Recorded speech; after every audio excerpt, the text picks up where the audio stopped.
चलिए वो ध्यान से देखते लोग। नैरोबी प्रोटोकॉल हो गया, समय भर लेंगे। आपको नैरोबी प्रोटोकॉल का डेट याद रखना है। आप बताइए, हम नहीं बताएंगे। नैरोबी प्रोटोकॉल कब हुआ था? अरे गुरुजी स्टार्ट कर दिए हैं, भर दिए हैं।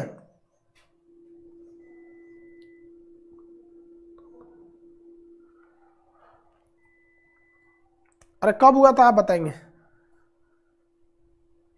नैरोबी प्रोटोकॉल हम क्या लिए बताएंगे, फिर से आप बताइए। इसका डेट हम नहीं बताएंगे, हम डेट छोड़ देंगे। छोड़ देंगे तो छोड़ ले देंगे, हम सब हम ही बताएंगे। आप लोग कुछ नहीं मेहनत करेंगे। हम तो बता दिए नैरोबी प्रोटोकॉल केन्या में पर्यावरण बचाने के लिए था। इसमें कुछ नहीं करना है यार, डेट लिखना है किस जगह में था और किस लिए था। जैसे मॉन्ट्रियल प्रोटोकॉल 16 सितंबर 1987 कनाडा, ओजोन बचाने के लिए। रियो प्रोटोकॉल 1992 ब्राजील, पृथ्वी सम्मेलन था, एजेंडा 21। नैरोबी प्रोटोकॉल डेट आप लिखेंगे, पर्यावरण बचाने के लिए Kenya. Kyoto protocol 1997 Japan, carbon dioxide को कम करने के लिए कार्बन क्रेडिट दिया गया था। हो गया काम खत्म। आप भरेंगे?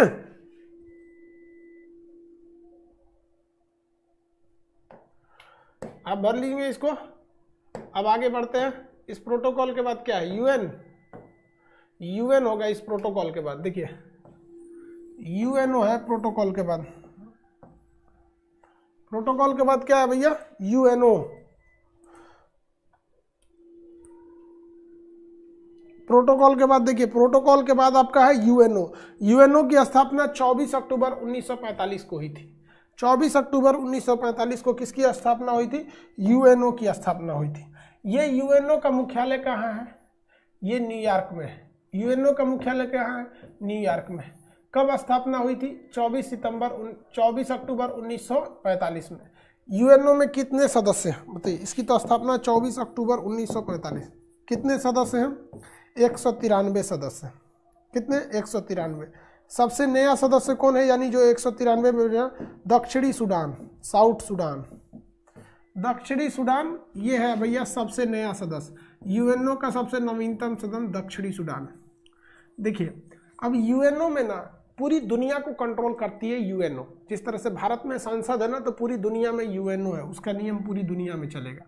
अब ये दुनिया में इसके नियम चलने के लिए जरूरी है भैया पूरी दुनिया में कौन सी भाषा बोली जाएगी। हर देश वाले अलग अलग भाषा बोलते हैं, तो इनमें ऑफिशियली कितनी भाषाएं हैं?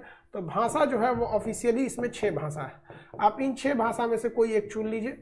अब कौन कौन सी भाषा है? तो देखिए इंग्लैंड की इंग्लिश, फ्रांस की फ्रेंच, स्पेन की स्पेनिश। 3 भाषा तो यही हो गई, English French Spanish.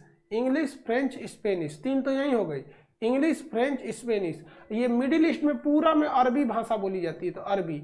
English French Spanish अरबी, कितनी भाषा? 4। इंग्लिश फ्रेंच स्पेनिश अरबी। इसके बाद से रसियन और चाइनीज। रसियन चाइनीज, चाइनीज भाषा को मंडारिन बोलते हैं, तो रसियन और चाइनीज, रसियन और चाइनीज ये हो गई भाषा। आगे बढ़े, चलिए ध्यान से देखते हैं लोग। टोटल यूएन में कितनी भाषा है? तो भैया 6 भाषा। कौन कौन? लाइन से यहाँ याद रखेंगे। English French Spanish, English French Spanish, English French Spanish, English French Spanish, English French Spanish, अरबी रसियन चाइनीज, अरबी रसियन चाइनीज, अरबी रसियन चाइनीज, अरबी रसियन चाइनीज।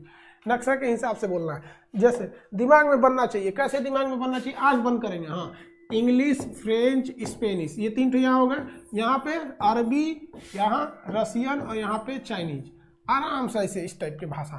नंबरिंग गलत लिख दिए ना यहाँ। देखिए इंग्लिश फ्रेंच स्पेनिश 3 तो इस साइड में, इंग्लिश फ्रेंच स्पेनिश, अरबी रसियन चाइनीज, अरबी रसियन चाइनीज। टोटल आधिकारिक भाषा कितनी है? 6। लेकिन जो डॉक्यूमेंट्स मिलते हैं, पीडीएफ मिलता है, जो पेपर वर्क मिलते हैं, वो मिलते हैं केवल 2 भाषा में, इंग्लिश और फ्रेंच में। भले आप बोल सकते हैं 6 भाषा, ये बोलने के लिए 6 भाषा है। हालांकि आप कोई और भाषा भी बोलेंगे तो फिर आपको दूसरे को समझ में नहीं आएगा। तो समझाने के लिए जो ट्रांसलेशन का खर्चा आएगा ना, उसी देश से लिया जाता है। जो ट्रांसलेटर बैठ के समझाता है उसका पूरा खर्चा उसी से लिया जाता है। समझ में आ गया कि नहीं आ गया? किसी को कोई दिक्कत? आगे बढ़े। तो ये है आपका भाग संख्या 6, सॉरी भाग कर भाषा 6। आधिकारिक भाषा 2 है जिसमें पेपर वर्क होता है, इंग्लिश और फ्रेंच। English French. सबसे बाद में कौन सी भाषा जोड़ी गई थी? तो अरबी भाषा। सबसे बाद में कौन सी भाषा? अरबी भाषा। याद रहेगा, सबसे बाद में कौन भाषा? अरबी भाषा। किसी को भाषा से रिलेटेड दिक्कत है तो बताया जाए। किसी को भाषा से रिलेटेड कोई भी दिक्कत है तो बताया जाए।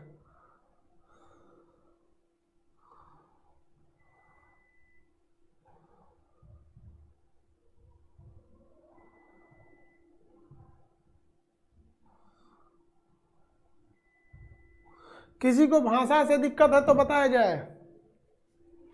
भाषा से कोई दिक्कत नहीं है। हिंदी क्यों नहीं है भाई साहब? पूरा हिंदी का खर्चा उठाना पड़ेगा भारत को। पूरे हिंदी का खर्चा किसको उठाना पड़ेगा? भारत को उठाना पड़ेगा। और क्या कर लेंगे हम लोग? वहाँ महीना में एक दिन, साल में एक बार जाके वहाँ भाषण देना है। तो वैसे भी हिंदी को, अरे भाई पूरे भारत में तो हिंदी पूरी तरह से लीगल नहीं है। मतलब लीगल क्या करें, उतना हाई नहीं है। देखो अगर हर देश ये सोचने लगे कि भैया मेरी भाषा क्यों नहीं, अब मान के चलिए कि बांग्लादेश के लोग सोचेंगे बंगाली क्यों नहीं, नेपाल के लोग सोचेंगे नेपाली क्यों नहीं। तो देखो भाई साहब, राष्ट्रीयता एक अलग जगह पे है और एक जेन्युइन सिटी अलग चीज पे है। कुछ खास तो इफेक्ट पड़ेगा नहीं वहां पे जाके। मतलब आपको क्या लगता है कि चाइना का आदमी सीखेगा आपको चाइनीज भाषा, मतलब हिंदी भाषा सीख के वहां बोलने के लिए? और कितने लोगों को फायदा होगा? हाँ ये जरूर है कि अगर हिंदी अलाउ हो जाता है तो अगल बगल के देश के लोगों को फायदा हो जाएगा। पाकिस्तान वाले भी हिंदी बोल लेते हैं और कुछ कुछ अफगानिस्तान वाले भी बोल लेते हैं। तो पाकिस्तान, अफगानिस्तान, नेपाल, बांग्लादेश, श्रीलंका वाले उतना हिंदी नहीं बोल पाते हैं। तो ये सब देश को भी फायदा हो जाएगा हिंदी बोलने से। लेकिन खर्च, दिक्कत क्या है कि सबको खर्चा हम ही लोग को उठाना पड़ेगा और फिर सारे देश को लागू करना पड़ेगा। तो इससे हो जाएगा तो ऐसा नहीं कि बहुत बड़ा चेंजिंग आ जाएगा। हाँ आप ऐसे कहिए कि चाइनीज में किसको समझ में आएगा? तो भैया केवल चाइना अपने लिए चाइनीज रखा है, तो चाइनीज भाषा में भी क्या इफेक्ट पड़ता है? बस वो चाइनीज ही अपने बोल के चल जाता है और किसी को तो होता नहीं। यही सब थोड़ा थोड़ा सा दिक्कत आता है। हालांकि ये कोई बहुत बड़ा इशू नहीं है। हम लोग को मेन जरूरी है वीटो पावर। भाषा दे न दे, मेन जरूरत है क्या? वीटो पावर का। मेन जरूरी क्या है? वीटो। टोटल दुनिया में कितने देश हैं वीटो पावर वाले? तो देखिए यूएनओ में सुरक्षा परिषद में 15 सदस्य हैं, जिसमें 5 के पास वीटो है और 10 के पास वीटो नहीं है। तो ये जो 5 हैं इन्हें कहते हैं वीटो वाले अस्थाई, ये परमानेंट रहते हैं। और ये 10 जो हैं ये जो होते हैं इनके पास कोई वीटो नहीं है, ये है अस्थाई। अस्थाई, इनका कार्यकाल 2 साल का होता है। इनका कार्यकाल 2 साल का होता है। इंडिया इस बार इसका कार्यकाल का सदस्य बन चुका है, पाकिस्तान हट गया। ये 2021 में भारत बना है और 2022 में इसका कार्यकाल, 2021 में है तो 21 और 2022 2 साल में खत्म हो जाएगा भारत का पोस्ट। तो देखिए ये तो बनते घटते रहते हैं, अल्फ़ाबेट के हिसाब से इन लोग का नंबर ही आता है। 2 साल के लिए भारत आया, हट जाएगा इसके बाद। लेकिन ये 5 जो वीटो पावर है ये नहीं हटते हैं।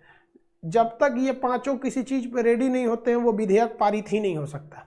यानी किसी भी विधेयक को पारित करने के लिए पूरी दुनिया में से ये 5 का रेडी रहना जरूरी है। ये 5 वही देश हैं जो द्वितीय विश्व युद्ध को जीते थे। कौन कौन?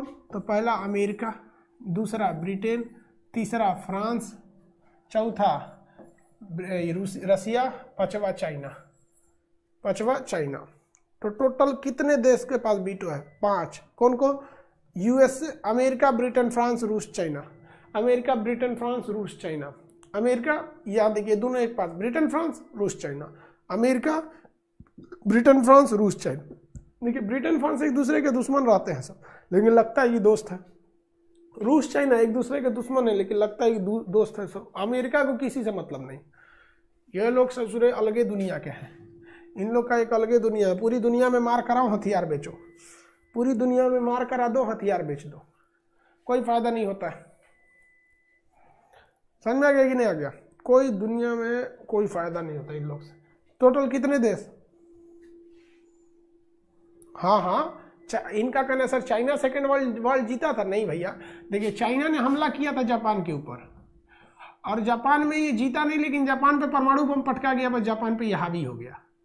इसलिए इसे माना जाता है कि ये भी एलाइज कंट्री के साथ था। किसके साथ था? Allies country. द्वितीय विश्व युद्ध लड़ा था, किससे लड़ा था? जापान से लड़ा था, केवल जापान से लड़ा था सेकेंड वर्ल्ड वॉर के वक्त में। किसी कोई दिक्कत? टोटल कितने देशों के पास वीटो है? How many countries have veto?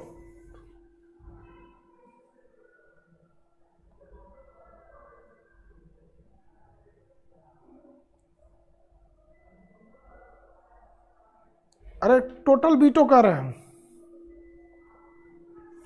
Total veto केवल 5 के पास है। सुरक्षा परिषद में टोटल सदस्य कितने हैं? 15। 5 ठो परमानेंट, 10 ठो टेम्प्रोरी, 15 हो गए टोटल मिला के। भारत के पास वीटो पावर नहीं है। क्यों नहीं है? तो इसका सबसे बड़ा रीजन है चाइना। देखिए, जिनको वीटो पावर दिया जाता है उनको यूएनओ के कुल खर्च का एक बहुत बड़ा हिस्सा उठाना पड़ता है। बहुत बड़ा हिस्सा यूएनओ के कुल खर्च का उठाना पड़ता है। भारत अभी भी यूएनओ के टोटल खर्च का महज 1.5 से 2% खर्चा उठाता है। जब देश आज़ाद हुआ था तो भारत को वीटो पावर दिया जा रहा था, लेकिन कहा जा रहा था कि आपको इसके कुल खर्च का 7% उठाना पड़ेगा, 7% से भी ज़्यादा उठाना पड़ेगा। लगभग उसी के रेट में था ये परसेंटेज। तो उस समय जवाहरलाल नेहरू और हमारी देश की अर्थव्यवस्था इतनी कमज़ोर थी कि हम लोग के पास उतना पावर ही नहीं था कि वो खर्च उठा सके। क्योंकि बताइए, जो देश अपनी सेना पर अपनी टोटल जीडीपी का 7% नहीं खर्चा करता है, जो देश आज भी हम लोग की पूरी शिक्षा का 2% भी मतलब 7% जीडीपी का टोटल 7% हिस्सा हमारे यहाँ आज भी शिक्षा पे खर्च नहीं होता है, तो उस वक्त में हम कहाँ से दे पाते? तो जवाहरलाल नेहरू ने सोचा कि भैया इतना तो हम दे नहीं पाएंगे, लेकिन बेहतरीन ये रहेगा कि हम अपने किसी अच्छे पड़ोसी को दे सके और वो एशिया में रह जाए। रूस के पास ऑलरेडी था, तो जवाहरलाल नेहरू ने उस वक्त दिमाग क्या लगाया कि हम किसको दे दें? तो भैया अरब देश वालों को देते तो ये सोच रहे पाकिस्तान के फेवर में चले जाते हैं। दूसरे छोटे देश को वो मिल ही नहीं सकता था, और उस समय इन लोग के पास पेट्रोल नहीं था, ये भी गरीब थे सब। तो फिर एशिया में दिया किसको जाए? रूस तो यूरोप में आता है। रूस देखिए, ब्रिटेन जो है, ब्रिटेन, फ्रांस और रूस ये तो यूरोप में आते हैं, लेकिन एक एशिया के देश को देना था। अब नेहरू को लगा कि चाइना हमारा साथ देगा, इन्होंने प्रीफर कर दिया चाइना को, चाइना ने उतने पैसे दे दिए। अब हम लोग के पास वीटो गया तो इसके पीछे केवल नेहरू जिम्मेदार नहीं, बल्कि देश की अर्थव्यवस्था मेन जिम्मेदार थी। वरना किसी को कोई थोड़े ना कुत्ता कट ले। हम आपसे कहते हैं मर्सिडीज ले लीजिए ना, लीजिए मर्सिडीज, पैसा दे दीजिए, तो आप क्या कहेंगे? ना ना, हम मर्सिडीज ना लेंगे, मुकेश अंबानी को दे दीजिए। तो इसके लिए आप जिम्मेदार थोड़ी है। मतलब देखिए, कहीं ना कहीं तो हम भी हैं। हमको उस वक्त कोई ना कोई नेगोशिएशन करके, कुछ ना कुछ जुगाड़ तान लगा के, मोलाई भाव करके ले लेना चाहिए। अब इतिहास में की गई गलतियों को आप सुधार नहीं सकते, लेकिन इतिहास में की गई गलतियों को अगर आप देखना है कि वो गलती क्यों थी, तो उस समय के परिदृश्य के हिसाब से सोचिए कि उस समय हमारी सेना के पास 1962 में लड़ने के लिए जूते नहीं थे। रीजन क्या है? पैसे ही नहीं थे हम लोग के पास, बहुत कम पैसा था, तो सूखा वगैरह था, तो गरीबी, अंग्रेज सब पूरी तरह से चूस के हम लोग को भेजे थे सब। 200 साल में तो अंग्रेज चूस लिए सब हम लोग को। तो क्या लगता है आपको कि देश की आज़ादी के वक्त में हम बहुत बड़े अंबानी अंडानी थोड़ी थे लोग उस वक्त में? तो इसलिए चाइना को दिया गया। इसमें दो तीन चीज़ें जिम्मेदार थी हमारे वीटो के पास। सबसे पहला, हमारी देश की अर्थव्यवस्था अच्छी नहीं थी। दूसरा, नेहरू के पास 2 गलती, एक दूरदर्शिता उतनी अच्छी नहीं थी, दूसरा चीन पर बहुत ज़्यादा भरोसा किए थे, और सबसे बड़ा हरामीपन चीन का, कि भाई साहब अब तुम हरामीपन पे उतर जाओगे तो फिर कौन जानता है, अगर तुम पूरी तरह से हरामीपन पे उतर जाओगे तो क्या कहेगा कोई तुमसे। तो नेहरू ने उस समय का जो विकल्प देखा उसके हिसाब से सही समझा। आप कहेंगे कि सर नेहरू ने जापान को क्यों नहीं दिया? भैया उस टाइम जापान ने बहुत खतरनाक कंडीशन पे था, जापान को कोई देने का, जापान को मिल ही नहीं सकता था। तो भारत के सामने बस यही ऑप्शन था कि एशिया में दिया किसको जाए। रूस के पास ऑलरेडी था, तो एशिया में उन्होंने कहा कि भारत तुम ले लो, लेकिन हमारे पास पैसे नहीं थे। सऊदी अरब वगैरह के पास पैसे नहीं थे, सऊदी अरब को मिल जाता तो आज भी पाकिस्तान के फेवर में ज़्यादा रह जाता। तो इन्होंने सोचा कि चीन को दिला देते हैं और चीन से एक समझौता करा देंगे, पंचशील समझौता, कि हम लोग एक दूसरे के मैटर में हस्तक्षेप नहीं करेंगे और अंतर्राष्ट्रीय मैटर पे तुम हमारा सपोर्ट करना, क्योंकि हमने तुमको चीन का वीटो दिलवाया है, और हम एक दूसरे पे युद्ध नहीं करेंगे। तो नेहरू की तो नीति सोच से तो सही थी, लेकिन सचरा दूरदर्शिता कम था, जरूरत से ज़्यादा भरोसा कर लेना, ये भी कर लेना, दिक्कत हो गया इस वजह से। तो ये गलती रह गई हम लोगों से। समझ में आ गया कि नहीं आ गया? जापान को दे देते, जापान पे परमाणु बम मारा गया था, वही ससुरा द्वितीय विश्व युद्ध मार रहा था। द्वितीय विश्व युद्ध में वीटो केवल जीतने वालों को मिला था, तो बहुत खरमंडल मचाया था। अमेरिका उसको देने ही नहीं देता, क्योंकि वीटो देने के लिए भी जो ऑलरेडी वीटो वाले उनको सहमत होना चाहिए था। तो उस समय नेहरू के पास 2 ही ऑप्शन थे, या तो अपना वीटो दूसरे को हैंड ओवर करे, नहीं तो उतना खर्च उठाए। हम लोग आज भी उतना खर्च नहीं उठा पाते हैं। और इनफैक्ट अगर आज भी भारत को कह दिया जाए कि आप यूएनओ के टोटल खर्च का 7% उठा लीजिए, या फिर अपना जो खर्च उठाते हैं उसका डबल ट्रिपल उठा लीजिए, तो आज भी हमें सोचना पड़ेगा, नहीं उठा पाएंगे लोग आज भी। लेकिन हाँ, आज ये है कि आज हम अरेंजमेंट कर सकते हैं, कुछ टैक्स वगैरह बढ़ा के कुछ करके हम अरेंजमेंट कर सकते हैं, लेकिन उस वक्त नहीं कर सकते थे। उस वक्त बहुत ज़्यादा दिक्कत था। सोचिए ना, पॉलिटी के क्लास में कहा है कि शिक्षा का अधिकार था, मुफ्त में मिलना चाहिए था, लेकिन उस समय नीति निर्देशक तत्व में डाल दिया गया क्योंकि पैसे ही नहीं थे। कहाँ पैसे हुआ करते थे उस टाइम? समझ में आ गया? जापान को एक लड़का कह रहा है क्यों नहीं दे दी, वियतनाम को दे देना चाहिए। हद है यार, वियतनाम को देना चाहिए, पागल हो क्या? भारत के पास पैसे नहीं जुट रहा है, वियतनाम के पास पैसा। हाथी डूब गई तो एगो लड़का कह रहा है ओ माय गॉड हाथी डूब गई, गधा हिलाओ गधा पार कर जाएगा। अरे बकलवा, देख रहा है कि जब भारत जैसा विशाल देश के पास पैसे नहीं जुट पाया तो कह रहा है वियतनाम। आप पागल हैं, आप 2021 में सोच रहे हैं और हम आपको बता रहे हैं 1950 की बात। हद है यार, आप 2021 में खड़ा होकर 1950 की बात सोचिएगा। नहीं ना, आप उस वक्त के हिसाब से सोचिए। वियतनाम पे तो अमेरिका बम मारा था, 27 करोड़ बम गिरा दिया था, याद है कि नहीं? वियतनाम तो अपने परेशान था, वियतनाम को तो खुद बांट दिया था। तो 17 डिग्री उत्तरी वियतनाम, दक्षिणी वियतनाम तो अपने मर रहा था, उसको वीटो देंगे आप? नहीं दे सकते।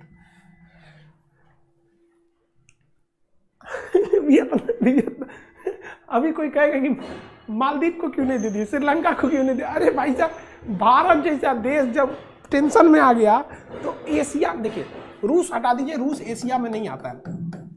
एशिया में डिसीजन जब भी लिया जाएगा तो वो रूस, भारत लेगा या फिर चाइना लेगा। एशिया में इन्हीं का राज हो सकता है। तो या तो वीटो हमें मिलता या तो वीटो चाइना को मिलता। चाइना पावरफुल था, ले गया। हम लोग की बस अर्थव्यवस्था नहीं गड़बड़ हुई रहती ना, आज हमारे पास भी वीटो रहता। लेकिन आप टेंशन नहीं लीजिए, आप टेंशन नहीं लीजिए, हम वादा करते हैं आपको कि आने वाले 10 से 12 साल में हमें वीटो मिलेगा, हम लोग को वीटो मिलेगा। रीजन क्या है कि वीटो कैसे नहीं मिलेगा, रुकने दीजिए ना, हमको थोड़ा सा और आगे जाने दीजिए, और आगे जाने दीजिए। धीरे धीरे अभी पूरा इंडिया जाना है ना, जब पूरी दुनिया जान जाएगी ना हमको, धीरे धीरे हम यूएनओ में आग लगा देंगे। ऐसा स्थिति खड़ा कर देंगे ना कि तुमको या तो वीटो देना पड़ेगा नहीं तो यूएनओ बंद करना पड़ेगा। कुछ चीजें हैं जो हम आपको ऑनलाइन नहीं बता सकते। दुनिया की हर चीज है जिसकी कमजोरी होती है। गीता में एक श्री कृष्ण ने कहा है कि जिस समय कोई समस्या जन्म लेती है ना, उसी समय उस समस्या का समाधान जन्म ले लेता है, बस खोजने वाला चाहिए। तो अभी हम लोग की आवाज़ इंडिया तक पहुंच सकती है। तो इंडिया में आज भी कोई सुधार लाना है तो खरमंडल मचा सकते हैं हम लोग, लेकिन वर्ल्ड लेवल पे नहीं कर सकते। लेकिन कसम भारत माँ की, एक ना एक दिन तो हम आग लगा देंगे। यूएनओ में भी पहुंचेगा एक खलबली की आखिरी ससुराई मास्टर है कौन। हमें वीटो मिलेगा कैसे नहीं मिलेगा ससुरा वीटो,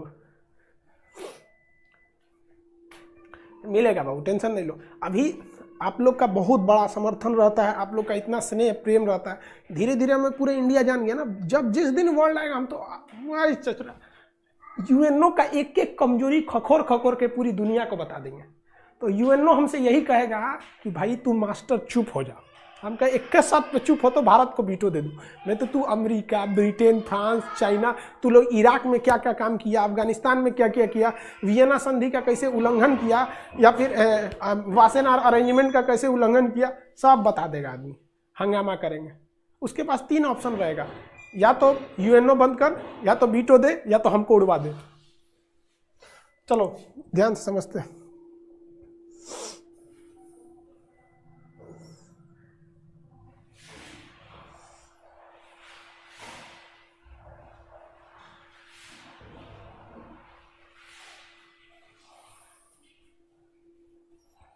आने वाले वक्त में होगा बाबू, चलो ध्यान से समझते हो। इतना तो समझ में आ गया, किसी को कोई दिक्कत नहीं है? यहाँ तक में समझ में आ गया, वीटो वगैरह समझ में आ गया। अब चलिए आज के लिए इतना ही रहने देते हैं, टाइम भी हो गया होगा। ठीक है, आज के लिए इतना ही रहने देते थे, नेक्स्ट क्लास कल करेंगे। सर्वरों चिल्ला रहा है ससुरा, एप्लीकेशन जब तक अपडेट नहीं हो जाता है ना, 1-2 दिन, आज लास्ट अपडेट होना चाहिए मेरे ख्याल से, तब तक ये ससुरा चिल्लाते रहेगा। चलिए आज के लिए इतना ही करना।